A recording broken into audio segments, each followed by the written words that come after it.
नमस्कार। इस ब्रीफिंग में शामिल होने के लिए आप सभी का धन्यवाद।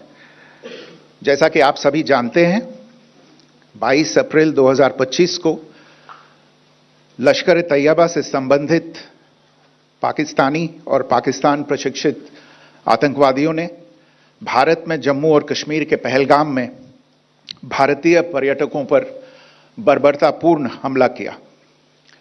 25 भारतीयों और एक नेपाली नागरिक को कायरतापूर्ण मौत के घाट उतार दिया गया।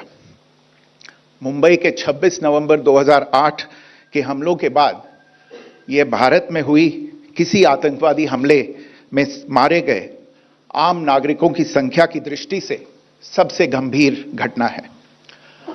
पहलगाम का हमला अत्यधिक बर्बरतापूर्ण था, जिसमें वहां मौजूद लोगों को करीब से और उनके परिवारों के सामने सिर पर गोली मारी गई। हत्या के इस तरीके से परिवार के सदस्यों को जानबूझकर आघात पहुंचाया गया। साथ ही उन्हें यह नसीहत भी दी गई कि वे वापस जाकर इस संदेश को पहुंचा दें। यह हमला स्पष्ट रूप से जम्मू और कश्मीर में बहाल हो रही सामान्य स्थिति को बाधित करने के उद्देश्य से किया गया था। चूंकि पर्यटन फिर से अर्थव्यवस्था का मुख्य आधार बन रहा था, इस हमले का मुख्य उद्देश्य इसे प्रतिकूल रूप से प्रभावित करना था। पिछले वर्ष आप सभी जानते हैं, 2.25 करोड़ से अधिक पर्यटक कश्मीर आए थे।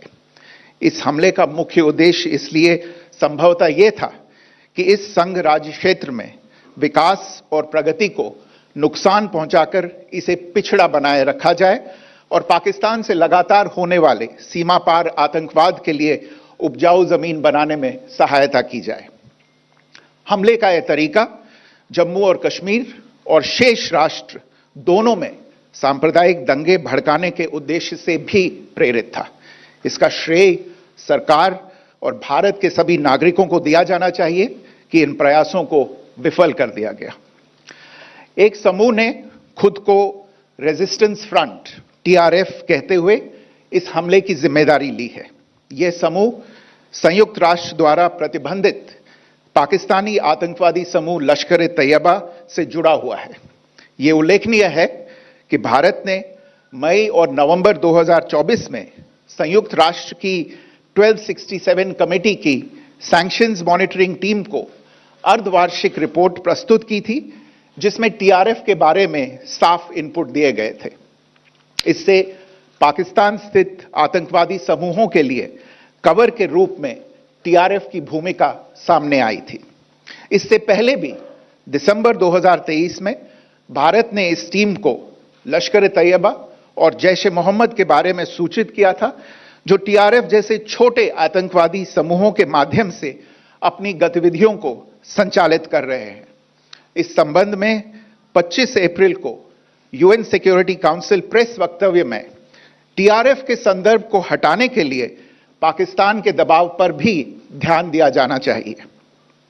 पहलगाम आतंकवादी हमले की जांच से पाकिस्तान के साथ आतंकवादियों के संपर्क उजागर हुए हैं। रेजिस्टेंस फ्रंट द्वारा किए गए दावे और लश्कर-ए-तैयबा से ज्ञात सोशल मीडिया हैंडल द्वारा इसको रीपोस्ट किया जाना इसकी पुष्टि करता है। चश्मदीद गवाहों और विभिन्न जांच एजेंसियों को उपलब्ध अन्य सूचनाओं के आधार पर हमलावरों की पहचान भी हुई है। हमारी इंटेलिजेंस ने इस टीम के योजनाकारों और उनके समर्थकों की जानकारी जुटाई है। इस हमले की रूपरेखा भारत में सीमा पार आतंकवाद को अंजाम देने के पाकिस्तान के लंबे ट्रैक रिकॉर्ड से भी जुड़ी हुई है, जिसके लिखित और स्पष्ट दस्तावेज उपलब्ध हैं। पाकिस्तान दुनिया भर में आतंकवादियों के लिए एक शरण स्थल के रूप में पहचान बना चुका है। यहां अंतर्राष्ट्रीय स्तर पर प्रतिबंधित आतंकवादी सजा पाने से बचे रहते हैं। इसके अलावा पाकिस्तान ने इस मुद्दे पर विश्व और फाइनेंशियल एक्शन टास्क फोर्स जैसे अंतर्राष्ट्रीय मंचों को जानबूझकर गुमराह करने के लिए भी जाना जाता है। साजिद मीर का मामला, जिसमें इस आतंकवादी को पाकिस्तान ने मृत घोषित कर दिया था और फिर अंतर्राष्ट्रीय दबाव के परिणाम स्वरूप वो जीवित पाया गया, इसका सबसे स्पष्ट उदाहरण है। यह स्वाभाविक है कि पहलगाम में हुए इस हमले से जम्मू और कश्मीर के साथ साथ भारत के अन्य भागों में भी आक्रोश देखा गया। हमलों के बाद भारत सरकार ने स्वाभाविक रूप से पाकिस्तान के साथ संबंधों को लेकर कुछ कदम उठाए। आप सभी उन निर्णयों से अवगत हैं जिसकी घोषणा 23 अप्रैल को की गई थी। तथापि यह आवश्यक समझा गया कि 22 अप्रैल के हमले के अपराधियों और उनके योजनाकारों को न्याय के कटघरे में लाया जाए। हमलों के एक पखवाड़े के बाद भी पाकिस्तान द्वारा अपने क्षेत्र या अपने नियंत्रण वाले क्षेत्रों में आतंकवादियों की इंफ्रास्ट्रक्चर के विरुद्ध कार्रवाई करने के लिए कोई स्पष्ट कदम नहीं उठाया गया है। उल्टे वो इनकार करने और आरोप लगाने में ही लिप्त रहा है। पाकिस्तान आधारित आतंकवादी मॉड्यूल्स पर हमारी खुफिया निगरानी ने संकेत दिया है कि भारत के विरुद्ध आगे भी हमले हो सकते हैं। अतः इनको रोकना और इनसे निपटना दोनों को बेहद आवश्यक समझा गया। आज सुबह, जैसा कि आपको ज्ञात होगा, भारत ने इस तरह के सीमा पार हमलों का जवाब देने और उन्हें रोकने तथा उनका प्रतिरोध करने के अपने अधिकार का प्रयोग किया है। यह कार्यवाही नपीतुली, नॉन एस्केलेटरी, आनुपातिक और जिम्मेदारीपूर्ण है। यह आतंकवाद की इंफ्रास्ट्रक्चर को समाप्त करने और भारत में भेजे जाने वाले संभावित आतंकवादियों को अक्षम बनाने पर केंद्रित है। आपको यह भी स्मरण होगा कि 25 अप्रैल 2025 को संयुक्त राष्ट्र सुरक्षा परिषद ने पहलगाम आतंकवादी हमले पर एक प्रेस वक्तव्य जारी किया था, जिसमें आतंकवाद के इस निंदनीय कार्य के अपराधियों, आयोजकों, फाइनेंसरों और प्रायोजकों को जवाबदेह ठहराने और उन्हें न्याय के दायरे में लाने की आवश्यकता पर जोर दिया गया था। भारत की आज की इस कार्रवाई को इसी संदर्भ में देखा जाना चाहिए। Good morning. Thank you all for joining this briefing. As you are all aware, on April 22, 2025, Pakistani and Pakistan-trained terrorists belonging to the Lashkar-e-Taiba carried out a savage attack on Indian tourists at Pahalgam in Jammu and Kashmir in India. They murdered 26 people, including one national of Nepal, causing the largest number of civilian casualties in a terrorist attack in India since the 26 November 2008 attacks in Mumbai. The attack in Pahalgam was marked by extreme barbarity, with the victims mostly killed with headshots from close range and in front of their families. Family members were deliberately traumatized through the manner of the killing, accompanied by the exhortation that they should take back the message. The attack was clearly driven by the objective of undermining the normalcy returning to Jammu and Kashmir. In particular, it was designed to impact the mainstay of the economy, tourism, with a record 23 million tourists visiting the valley last year. The calculation presumably was that harming growth and development in the Union territory would help keep it backward and create fertile ground for continued cross-border terrorism from Pakistan. The manner of the attack was also driven by an objective of provoking communal discord, both in Jammu and Kashmir and the rest of the nation. It is to the credit of the government and the people of India that these designs were foiled. A group calling itself the Resistance Front has claimed responsibility for the attack. This group is a front for the UN-proscribed Pakistani terrorist group Lashkar-e-Taiba. It is notable that India had given inputs about the TRF in the half-yearly report to the monitoring team of the UN's 1267 Sanctions Committee in May and November 2024, bringing out its role as a cover for Pakistan-based terrorist groups. Earlier too, in December 2023, India had informed the monitoring team about Lashkar and Jaish-e-Mohammed operating through small terror groups such as the TRF. Pakistan's pressure to remove references to TRF in the April 25 UN Security Council press statement is notable in this regard. Investigations into the Pahalgam terror attack have brought out the communication notes of terrorists in and to Pakistan, the claims made by the Resistance Front and their reposting by known social media handles of the Lashkar-e-Taiba speak for themselves. Identification of the attackers based on eyewitness accounts as well as other information available to law enforcement agencies has also progressed. Our intelligence has developed an accurate picture of the planners and backers of this team. The features of this attack also tie in with Pakistan's long track record of perpetrating cross-border terror in India, which is well documented and beyond question. Pakistan also has a well-deserved reputation as a haven for terrorists from around the world, with internationally proscribed terrorists enjoying impunity there. In addition, Pakistan has been known to willfully mislead the world and international forums, such as the Financial Action Task Force, on this issue. The Sajid Mir case, in which this terrorist was declared dead and then, in response to international pressure, brought back to life, found alive and arrested, is the most glaring example. The latest attack in Pahalgam has understandably generated deep anger in Jammu and Kashmir and in other parts of India. Following the attacks, the government of India naturally responded with a set of initial measures relating to our engagement with Pakistan. You're all aware of the decisions that were announced on the 23rd of April. However, it was deemed essential that the perpetrators and planners of the 22nd April attack be brought to justice. Despite a fortnight having passed since the attacks, there has been no demonstrable step from Pakistan to take action against the terrorist infrastructure on its territory or on territory under its control. Instead, all it has indulged in are denials and allegations. Our intelligence monitoring of Pakistan-based terrorist modules indicated that further attacks against India were impending. There was thus a compulsion both to deter and to preempt. Earlier this morning, as you would be aware, India exercised its right to respond and preempt as well as deter more such cross-border attacks. These actions were measured, non-escalatory, proportionate, and responsible.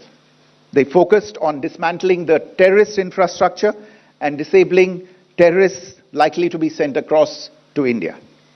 You would also recall that the Security Council on 25th April 2025 had issued a press statement on the Pahalgam terror attack, underlining, and I quote, the need to hold perpetrators, organizers, financiers, and sponsors of this reprehensible act of terrorism accountable and bring them to justice, unquote. India's latest actions should be seen in this context. Joining me for this briefing on our actions earlier this morning are Colonel Sophia Qureshi and Wing Commander Vyomika Singh. I will request them to share some details regarding Operation Sindoor with all of you.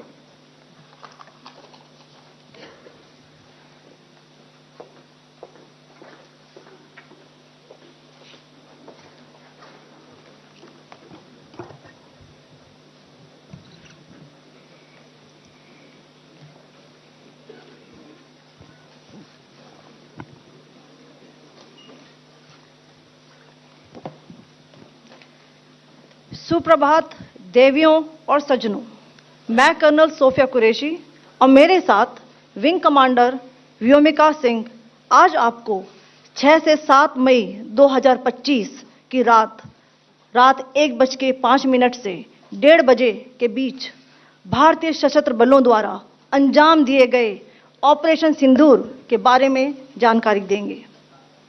Operation सिंदूर 22 अप्रैल को पहलगाम में हुए विभत्स आतंकवादी हमले के शिकार मासूम नागरिकों व उनके परिवारों को न्याय देने के लिए लॉन्च किया गया था।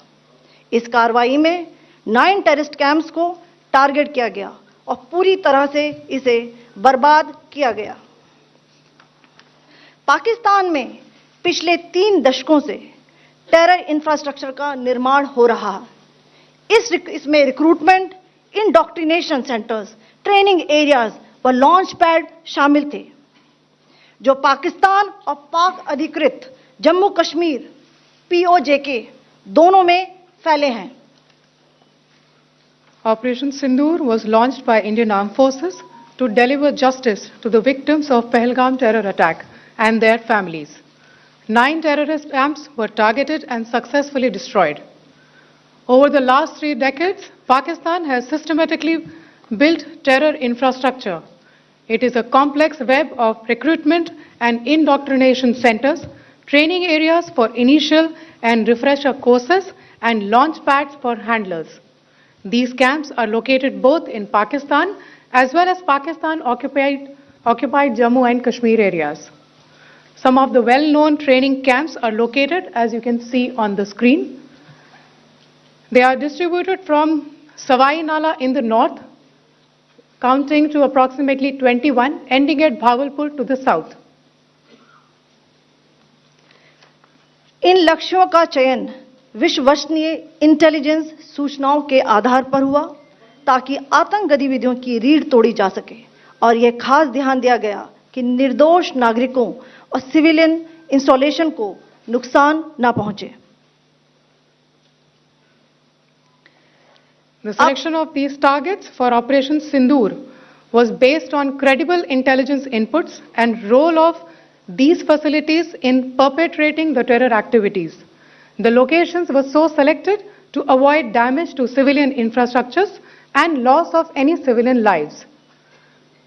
This was done with due diligence, and the camps selected for targeting and their engagement will now be shown to you one by one.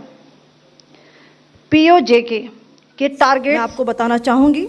सबसे पहले सवाई नाला कैंप मुजफ्फराबाद, जो कि POJK के लाइन ऑफ कंट्रोल से 30 किलोमीटर दूर है। यह एक लश्कर तौयबा का ट्रेनिंग सेंटर था। 20 अक्टूबर 2024 सोनमर्ग, 24 अक्टूबर 24 गुलमर्ग, 22 अप्रैल 2025 पहलगाम, इन हमलों के आतंकियों ने यहीं से प्रशिक्षण लिया था।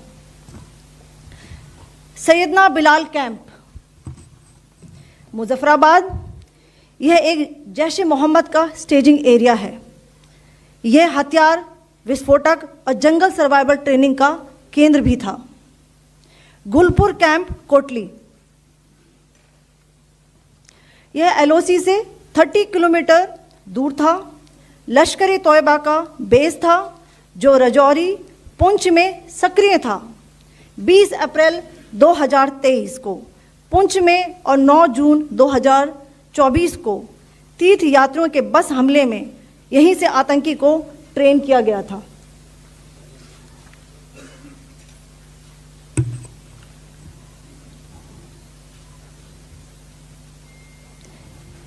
बरनाला कैंप बिम्बर, यह LOC से 9 किलोमीटर दूर है। यहाँ पर हथियार, हैंडलिंग, IED व जंगल सर्वाइवल का प्रशिक्षण केंद्र था। अब्बास कैंप कोटली,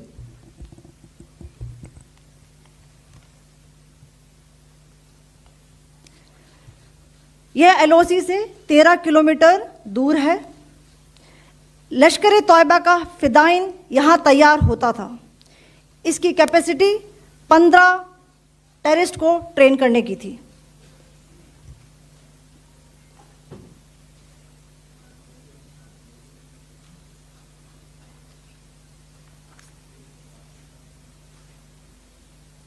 अब मैं पाकिस्तान के अंदर के टारगेट से अवगत कराना चाहूंगी। पहला, सर्जल कैंप सियालकोट, यह अंतर्राष्ट्रीय सीमा से 6 किलोमीटर की दूरी पर है, सांबा कठुआ के सामने।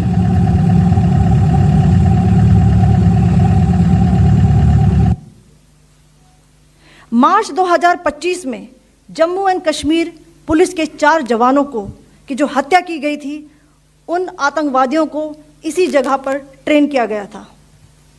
दूसरा, महमूना जाया कैंप सियालकोट,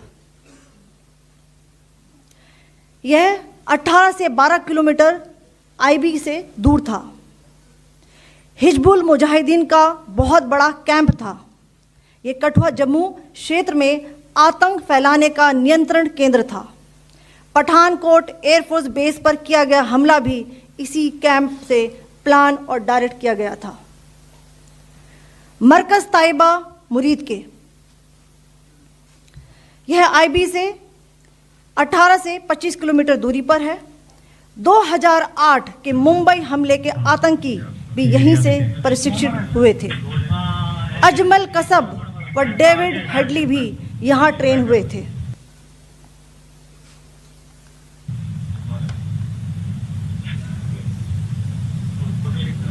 आगे दूसरा आया।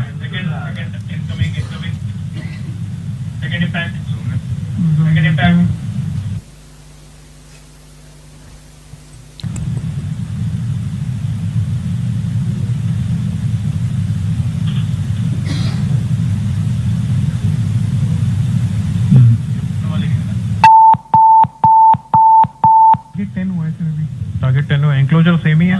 7 it is hit the target. हाँ हाँ।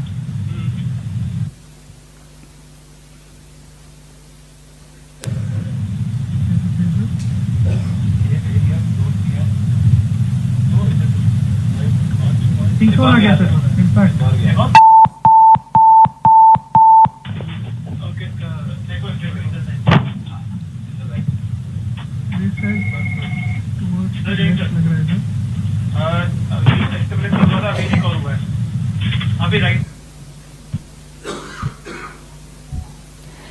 मरकज सुभान अल्लाह भावलपुर, ये इंटरनेशनल बाउंड्री से 100 किलोमीटर दूर है। जैश ए मोहम्मद का मुख्यालय था। यहाँ पर रिक्रूटमेंट, ट्रेनिंग व इंडॉक्ट्रिनेशन का केंद्र भी था। शीर्ष आतंकी अक्सर यहाँ आते थे। मैं आप सबको बताना चाहती हूँ कि किसी भी सैन्य ठिकाने का निशाना नहीं बनाया गया और अभी तक किसी तरह की नागरिक क्षति की रिपोर्ट नहीं है। धन्यवाद। जय Hind. The strike on the terror camps were undertaken through precision capability, as shown to you. A niche technology weapons with careful selection of warheads was ensured so that there will be no collateral damage. The point of impact in each of the target was a specific building or a group of buildings. All the targets were neutralized with clinical efficiency, and the results reiterate the professionalism of the Indian Armed Forces in the planning and execution of their operations. No military establishments were targeted. India has demonstrated considerable restraint in its response. However, it must be said that the Indian Armed Forces are fully prepared to respond to Pakistani misadventures, if any, that will escalate this situation. Jai Hind, and thank you very much. Ladies and gentlemen, friends in the media, I ask your indulgence today in view of the fact that this is still an evolving situation. We will therefore not be able to take questions and answers today, but we will come back for more updates and more briefings shortly. Thank you all very much for joining us this morning. Thank you. Jai Hind.